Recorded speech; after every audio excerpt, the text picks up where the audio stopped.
ये नई अवस्था में ये सोच तो होती है। अगर बच्चा हम एकाग्रता पूर्वक अपने पाठ को, तो हमें लगता है कि फेल कैसे हम हो गए। आपके ग्रंथ इतने बड़े बड़े नहीं, हमारे ग्रंथ इतने मोटे मोटे हैं।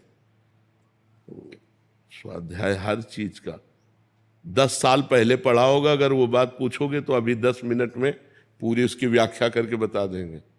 अगर आप प्रयासरत हो, प्रयत्नरत हो, तो अपने विषय में असफल कैसे हो जाते हो। या तो आप ब्रह्मचर्यहीन हो रहे हो, इधर उधर प्रपंच कर रहे हो, अपनी पढ़ाई से विमुख आचरण कर रहे हो, मनोरंजन कर रहे हो। नहीं तो बच्चा अपने चैप्टर को हमें 1 साल दिया जाता है, 1 वर्ष दिया जाता है अपने चैप्टर को कंठस्थ करने के लिए, पुष्ट करने के लिए। कितनी पढ़ाई होगी। बिल्कुल, मतलब जिस विषय में लगो उस विषय में एकदम। तो हम कह रहे हैं तुम्हारा जो चैप्टर है हम उसे कंठस्थ कर सकते हैं। तो हम इतने कमजोर क्यों हैं कि हम फेल हो जाते हैं। अगर ये हो कि भाई टीचर कोई पक्षपात करता है तो बात अलग है, नहीं तो हम फेल क्यों हो जाते हैं। कहीं ना कहीं हम गलत हैं, हम अपनी गलती को सुधारें। और असफलता मिलना सफलता का एक प्रतीक है कि हमें और जोश आना चाहिए। आप जीवन में कभी असफल नहीं होंगे। रात दिन पढ़ाई करो, ब्रह्मचर्य से रहो, भगवान का नाम जप करो, माता पिता की आराधना करो। कौन सी उन्नति जो तुम्हारे चरणन चूम ले, कौन सी उन्नति जो चरणन चूम ले।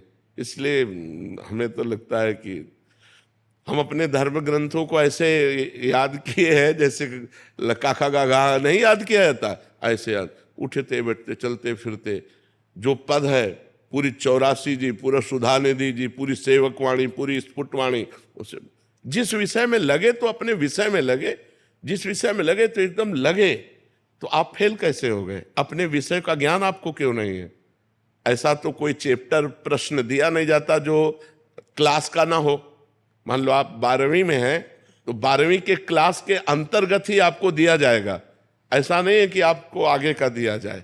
आप जितनी क्लास में पहुंचते जाएंगे योग्यता, उतना ही आपको प्रश्न दिया जाएगा। तो हमको अपने चैप्टर को घुस करके घुन की तरह लगना चाहिए। जैसे गेहूं में घुन लग जाता है ना, पूरा खोखला कर देता है, ऐसे में अपने चैप्टर में लग करके पूरे चैप्टर को अपने माइंड पे बैठा लेना चाहिए। हमारा माइंड बहुत विस्तार से है, अनंत जन्मों के संस्कार भरे हुए हैं।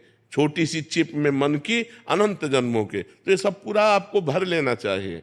कहीं ना कहीं आप प्रमाद कर रहे हैं, कहीं ना कहीं आप त्रुटि कर रहे हैं, उसको संभालिए। नहीं तो ये निराशा ऐसी बढ़ जाएगी कि जीना मुश्किल हो जाएगा।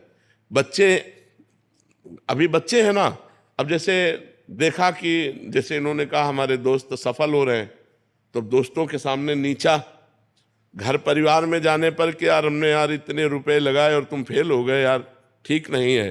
अब वो अंदर से इतना घुट जाता है कि उसे एक रास्ता दिखाई देता है। ऐसे कोटा में बहुत से बच्चे जो करते हैं, उसका कारण है कि उनको एक रास्ता नजर आता है कि अब मित्रों में कैसे जाऊं और घर के परिवार वालों को कैसे मुंह दिखाऊं। हर जगह ये आता है कि फेल फेल फेल, तो इससे अच्छा है कि हम कर लेते। कोई रास्ता थोड़ी है। आप भूत प्रेत बनोगे, फिर नाना प्रकार के और दुख भोगोगे। हमें चाहिए कि हम अपनी गलतियों का सुधार करें। मोबाइल में रील देखने में समय बर्बाद ना करें, गेम देखने में बर्बाद ना करें, गर्लफ्रेंड बॉयफ्रेंड वाली झंझट में ना पड़े, इस प्रपंच में ना फंसे। अगर आप सही से चलो और ब्रह्मचर्य धारण करो तो ब्रह्मचर्य में इतनी सामर्थ्य है कि सब कुछ याद हो सकता है। बच्चा सब कुछ याद हो सकता है। तो आप निराश मत हो, संयम में चलो और आगे उन्नति को प्राप्त हो। ऐसा नहीं